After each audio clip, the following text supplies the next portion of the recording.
सोचिए जरा, अगर कल सुबह उठकर आपको पता चले कि जिस देश को इस्लाम की जन्मभूमि कहा जाता है वही देश आज इस्लाम की सबसे गहरी निशानियों को खुद मिटा रहा है, तो क्या आप इसे इत्तेफाक कहेंगे या किसी खामोश साजिश की शुरुआत?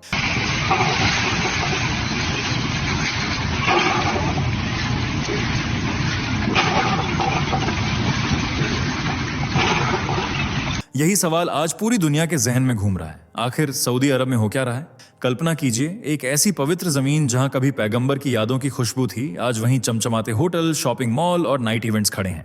जहां कभी सजदा होता था, आज वहां सेल्फी ली जा रही है। यह सिर्फ मॉडर्नाइजेशन है या फिर किसी पहचान का सुनियोजित अंत?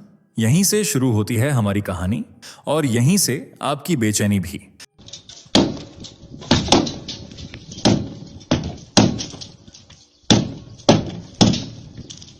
इस वीडियो में हम किसी अफवाह की नहीं, उन फैसलों की बात करेंगे जिन्होंने इस्लामी दुनिया की नींव हिला दी है। सवाल सीधा है, क्या सऊदी अरेबिया अब इस्लाम का रक्षक नहीं रहा? क्या मोहम्मद बिन सलमान की नीतियां आस्था से ज्यादा अर्थव्यवस्था को जवाब दे रही हैं? और क्या विजन 2030 एक विकास योजना है या परंपरा के ताबूत में आखिरी कील? ये वीडियो आपको असहज करेगा, आपके विश्वासों को चुनौती देगा और शायद अंत तक आते आते आपको एक ऐसा सच दिखाएगा जिसे जानने के बाद अनदेखा करना नामुमकिन होगा।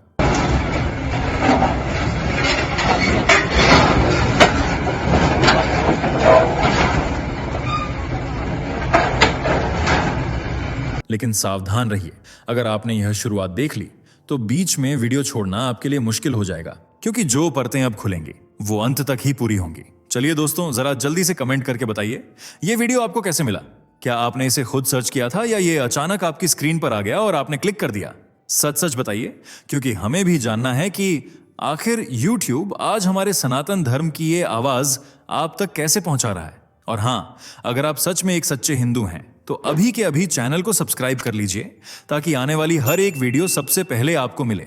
वीडियो को लाइक करना मत भूलना ताकि दुनिया को दिखाया जा सके कि सनातन की शक्ति अभी जिंदा है। तो चलिए बिना वक्त गंवाए बढ़ते हैं वीडियो में आगे।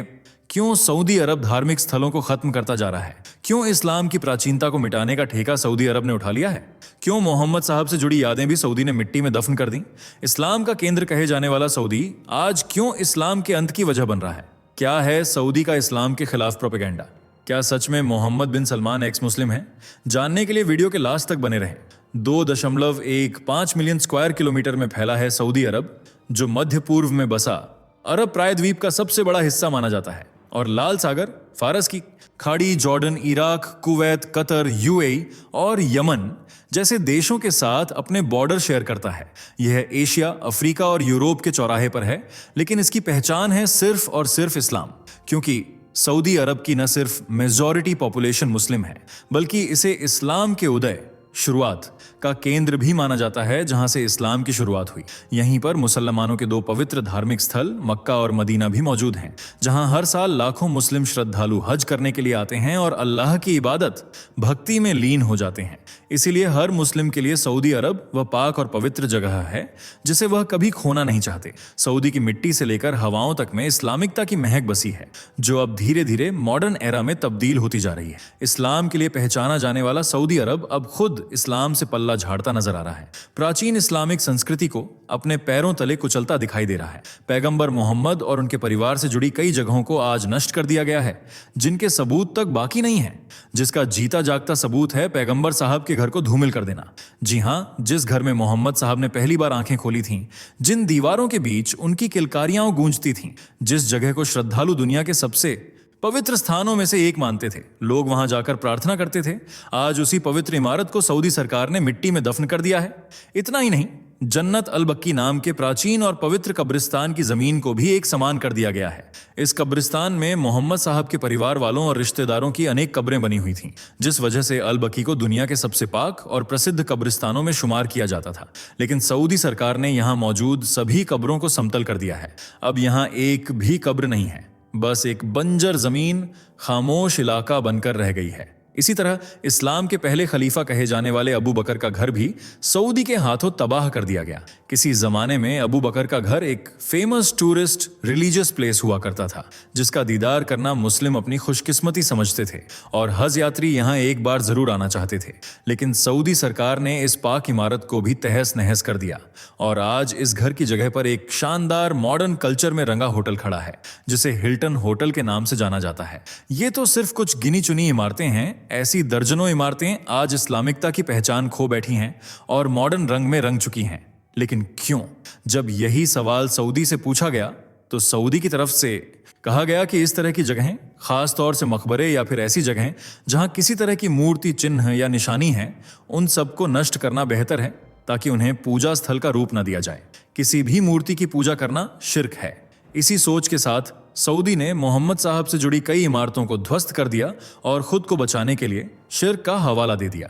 लेकिन ऐसे में यह सवाल भी उठता है कि अगर धार्मिक स्थल लोगों को गलत रास्ते पर ले जाने की वजह बन रहे हैं, तो क्या उनकी जगह पर शराब खाने और टॉयलेट बनाना सही है? जो इमारतें कभी धार्मिकता की पहचान हुआ करती थीं, जहां की जमीन से इस्लाम की महक उठती थी, आज वहां शोर शराबे और नाच गाने का माहौल बन गया है। बड़े बड़े होटल बनाए जा रहे हैं, शॉपिंग सेंटर्स खुल रहे हैं और लोगों को मॉडर्न कल्चर में ढालने की कोशिशें की जा रही हैं। आज धार्मिक स्थानों को पर्यटन स्थलों में बदल दिया गया है, वह भी एक नई सोच, एक नई दिशा और एक नए रूप में, जिससे उन धार्मिक जगहों की पहचान पूरी तरह से मिट चुकी है। और यह बात सऊदी के मुस्लिम नेताओं और जनता को बिल्कुल भी पसंद नहीं आ रही है। उन्होंने साफ शब्दों में सऊदी पर आरोप लगाया था कि वह इस्लाम को देश से मिटाने की साजिश रच रहा है। लेकिन सऊदी ने न तो उनके गुस्से को शांत किया और न ही कोई सफाई दी, बल्कि जिन लोगों ने उसके खिलाफ आवाज उठाई थी वे ही अचानक देश से गायब हो गए, बिल्कुल रिलीजियस प्लेसेस की तरह।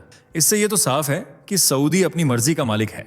उसके खिलाफ खड़ा होना मतलब अपनी जिंदगी को खतरे में डालने जैसा है। यही वजह है कि इतने बड़े बड़े बदलावों के बावजूद किसी भी देश ने न तो सऊदी सरकार को रोकने की कोशिश की, न ही उसके खिलाफ कोई आवाज उठाई। सऊदी का मिशन एकदम क्लियर है। वह सऊदी अरब को सिर्फ इस्लाम की पहचान के तले दबाना नहीं चाहता, बल्कि हर धर्म के लिए इसे एक खुले विचारों वाला देश बनाने का फैसला कर चुका है, जहां न तो इस्लाम के नियम हो और न ही कट्टरता। यही वजह है कि सऊदी ने इस्लाम के जो नियम थे उन्हें भी काफी हद तक कम कर दिया है और लोगों को एक खुला, आजाद और मॉडर्न माहौल प्रदान कर रहा है। आज सरकार की यही मॉडर्न सोच इस्लाम के खिलाफ खड़ी होती नजर आ रही है, जिस पर सऊदी सरकार के प्रिंस मोहम्मद बिन सलमान ने विजन 2030 का पर्दा डाल दिया है और यह संकल्प लिया है कि वह 2030 तक सामाजिक और आर्थिक रूप से देश को आधुनिक बनाकर रहेंगे, फिर चाहे इस्लाम को ही क्यों ना पीछे छोड़ना पड़े। इस्लाम युग से मॉडर्न युग में शिफ्ट होने की सबसे बड़ी वजह बताई जा रही है तेल पर निर्भरता। खाड़ी देशों की तरह सऊदी की सूरत और किस्मत चमकाने में तेल का बहुत बड़ा योगदान रहा है। 19वीं शताब्दी से लेकर अब तक सऊदी के आर्थिक इंजन का पेट्रोल तेल ही बना हुआ है, जो सऊदी की अर्थव्यवस्था को मजबूती देता है। लेकिन अब जमाना बदल रहा है। लोग नेचुरल रिसोर्सेज की कमी को देखते हुए पेट्रोल डीजल से इलेक्ट्रॉनिक व्हीकल्स पर शिफ्ट हो रहे हैं, जिससे आगे आने वाले वक्त में तेल की डिमांड न के बराबर रह जाएगी। इसी दूरदर्शी सोच के चलते सऊदी ने खुद को बदलने का फैसला किया है और ऑयल बेस्ड इकोनॉमी को टूरिज्म बेस्ड इकोनॉमी बनाना शुरू कर दिया है, जिनमें मनोरंजन, शानदार टूरिस्ट प्लेसेस और आजाद सोच शामिल हैं। पिछले साल मॉडर्न सोच के उदाहरण के तौर पर मई 2024 में देश का पहला स्विमवेयर फैशन शो आयोजित किया गया था, जो रेड सी फैशन वीक का हिस्सा था। इसमें मॉडल स्विमसूट में पूल के किनारे चली थीं। ये फैशन शो सऊदी अरब के पश्चिमी मुहाने पर सेंट रेगिस रेड सी में ऑर्गेनाइज हुआ था, जिसमें मोरक्कन डिजाइनर यास्मीन कंजल की ड्रेसेस पेश की गई थीं। और ये सब उसी देश में हुआ था जहां कुछ साल पहले तक महिलाओं को शरीर ढकने वाला अबाया और हिजाब पहनना कंपलसरी था। लेकिन आज सऊदी में पहनावा और सोच बदल गई है। सऊदी एक एक कर इस्लामिक सिद्धांतों, तालीम और नियमों की धज्जियां उड़ा रहा है। हद तो तब हो गई जब सऊदी में शराब खाने भी खोल दिए गए, जबकि इस्लाम में शराब को हराम बताया गया है।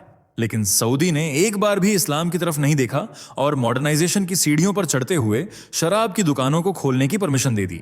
देश में बीते 70 साल से शराब पर बैन है। न तो शराब यहां बेची जाती थी और न ही खरीदी। लेकिन मोहम्मद बिन सलमान ने इस प्रतिबंध को अब पूरी तरह से हटा दिया है और राजनयिकों के साथ साथ गैर मुस्लिम विदेशियों को भी शराब बेची जा रही है, जिनके पास प्रीमियम रेजिडेंसी परमिट है।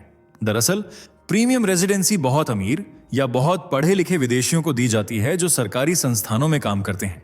ऐसे ही कई बदलाव आज सऊदी की धरती पर हो रहे हैं, जिनमें महिलाओं को ड्राइविंग की परमिशन दी गई है, पुरुषों और महिलाओं को एक साथ पब्लिक प्लेस पर बैठने की इजाजत दी गई है, सिनेमा हॉल और सिंगिंग प्रोग्राम्स का आयोजन किया जा रहा है, डेजर्ट रेव और नाइट इवेंट्स को भी ऑर्गेनाइजन करने का चलन शुरू हो गया है, जबकि धार्मिक एक्टिविटीज लगातार कम होती जा रही हैं।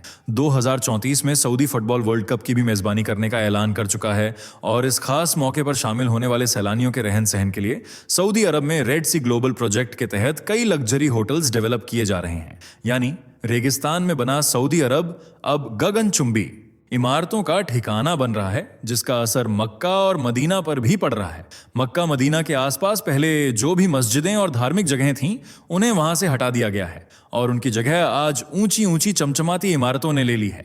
जहां किसी जमाने में पैगंबर साहब की यादें संजोकर रखी गई थीं, आज वहां शॉपिंग कॉम्प्लेक्स और पार्किंग प्लॉट बना दिए गए हैं, जहां महिलाएं और पुरुष खुलेआम घूमते फिरते नजर आते हैं। यहां तक तो फिर भी ठीक था, लेकिन हद तो तब पार हो गई जब सऊदी सरकार ने धार्मिक स्थानों की जगह शौचालयों का निर्माण करवा दिया और इस्लाम के खिलाफ ऐसा रवैया उसे चीन से मिला रहा है, जहां मस्जिदों को तोड़कर टॉयलेट्स बनाए जा रहे हैं। लेकिन चीन तो फिर भी एक गैर मुस्लिम देश है, जहां इस्लाम के खिलाफ नीतियों का पालन करना फिर भी समझ आता है। लेकिन इस्लाम की धरती पर ही इस्लाम के खिलाफ ऐसे कदम सोचने पर मजबूर कर देते हैं कि आखिर सऊदी ऐसा क्यों कर रहा है। धार्मिक स्थलों को तबाह करने का सिलसिला इतनी तेजी से आगे बढ़ रहा है कि आज ढूंढने पर भी प्राचीन स्थल देखने को नहीं मिलते। आज कई मुस्लिम आबादी इस्लाम से मुंह फेर चुकी है और इस्लाम को छोड़कर या तो नास्तिक बन रही है या फिर किसी दूसरे धर्म को अपना रही है। सऊदी के इस रवैये पर एक्सपर्ट्स का कहना है कि सऊदी अपनी कट्टरपंथी वहां भी विचारधारा को आगे बढ़ाने के लिए ऐसे कदम उठा रहा है, क्योंकि वहां भी समुदाय में ऐसा कानून है कि धार्मिक स्थल, कब्र या मकबरे को पूजना या उसका सम्मान करना पूरी तरह से शिर्क के दायरे में आता है, जिसे आप एक गुनाह भी कह सकते हैं। यही वजह है कि जहां हिंदू आबादी वाले भारत में मस्जिदों और मज़ारों को लेकर झगड़े हो रहे हैं, तो वहीं सऊदी इन मज़ारों को एक के बाद एक नष्ट करता जा रहा है। शिर्क को देखते हुए ही सऊदी ने पैगंबर मोहम्मद साहब के परिवार से रिलेटेड सभी जगहों को तहस नहस कर दिया है, ताकि उन्हें पूजा स्थल का रूप न दिया जाए। क्या सच में यही कारण है? तो कुछ लोगों का जवाब है नहीं।